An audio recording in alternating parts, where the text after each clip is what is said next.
السلام علیکم دوستو، میرا نام ہے امان اور آپ دیکھ رہے ہیں اردو انیمیٹڈ یوٹیوب چینل۔ گزشتہ ویڈیو میں ہم نے ایک دوسرے کے حال و احوال پوچھنا سیکھا تھا۔ امید ہے آپ نے وہ دیکھی ہوگی۔ اگر نہیں دیکھی تو آپ ڈسکرپشن میں دیکھ لیں، وہاں اس ویڈیو کی لنک موجود ہوگی۔ تو آج کی ویڈیو شروع کرتے ہیں۔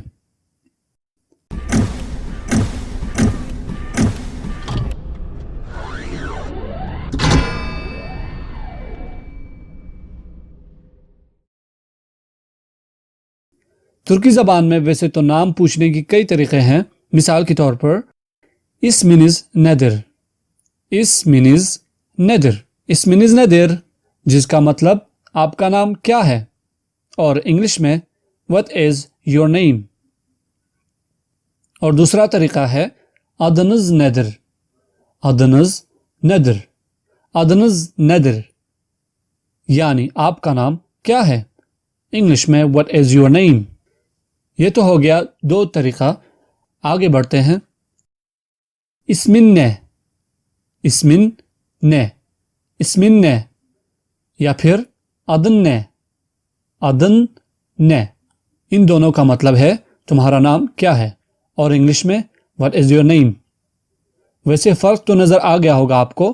یہ دونوں بزرگوں اور اجنبیوں کو کہا جاتا ہے، اور یہ دونوں چھوٹے بچوں اور دوستوں کے ساتھ استعمال کیا جاتا ہے جو عمر میں برابر ہے یا پھر چھوٹا۔ اسمنز اور ادنز کا مطلب ایک ہی ہے، یعنی آپ کا نام، اور انگلش میں your name، فارمل۔ ندر اور نے، ان دونوں کا مطلب بھی ایک ہی ہے، یعنی کیا ہے، انگلش میں what is۔ اب اس کی جواب میں یہ کہہ سکتے ہیں benim adım aman، benim adım aman، benim adım aman، یا پھر benim ismim aman، benim ismim aman، یعنی میرا نام امان ہے، انگلش میں my name is aman۔ یا پھر آپ صرف یہ کہہ سکتے ہیں adım aman، adım aman، adım aman، جو benim adım aman کی مختصر شکل ہے، یعنی شارٹ فارم۔ اسم اور اد، ان دونوں کا مطلب ہے نام، انگلش میں نیم کہتے ہیں۔ Tanıştığıma memnun oldum، tanıştığıma memnun oldum، tanıştığıma memnun oldum، آپ سے مل کر مجھے خوشی ہوئی، nice to meet you۔ یہاں پہ یہ جو جی ہے جس کے اوپر ایک سمبل لگا ہوا ہے، اس کو آپ سائلنٹ کہہ سکتے ہو، یعنی اس کا کوئی آواز نہیں ہے، لیکن پھر بھی بیچ میں آ جاتا ہے۔ اس کی جواب میں ben de tanıştığıma memnun oldum، ben de tanıştığıma memnun oldum، ben de tanıştığıma memnun oldum۔ یہاں صرف یہ اضافہ ہوا ہے جس کا مطلب ہے مجھے بھی، انگلش میں me too۔ ben de tanıştığıma memnun oldum، مجھے بھی آپ سے مل کر خوشی ہوئی، nice to meet you too۔ یا پھر آپ صرف یہ کہہ سکتے ہیں ben de، ben de، یعنی میں بھی، انگلش میں me too۔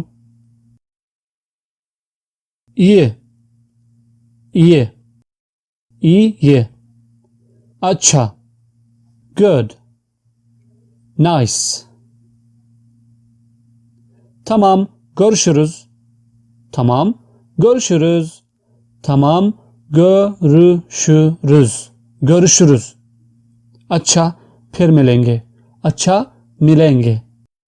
پر یہ جملہ جو ہے نا، پھر ملیں گے کی جگہ استعمال کیا جاتا ہے، جیسے انگلش میں آپ see you کہتے ہو، ترکی زبان میں tamam görüşürüz، یعنی اچھا پھر ملیں گے۔ güle güle، güle güle، güle güle، یعنی اللہ حافظ، انگلش میں گڈ بائے۔ پر اگر آپ لفظ بلفظ ترجمہ کریں، یعنی ورڈ بائی ورڈ، تو اس کا مطلب ہے ہنستے ہنستے، لیکن ترکی زبان میں اللہ حافظ کہتے وقت استعمال کیا جاتا ہے، انگلش میں گڈ بائے یا پھر بائے۔ مجھے امید ہے یہ ویڈیو آپ کے لیے فائدہ مند ہوگی اور آپ نے بہت کچھ سیکھا ہوگا۔ اگلے ویڈیو تک بس اتنا ہی۔ اس ویڈیو کو لائک کیجئے اور دوسروں کے ساتھ شیئر کیجئے اور سبسکرائب کرنا مت بھولیں، کیونکہ اس چینل میں بہت کچھ ایسی آنے والی ہے جو بہت ہی دلچسپ اور فائدہ مند ہوگی، مختلف زبان اور معلوماتی ویڈیوز۔ تو اگلے ویڈیو میں ملیں گے۔ Görüşürüz. See you.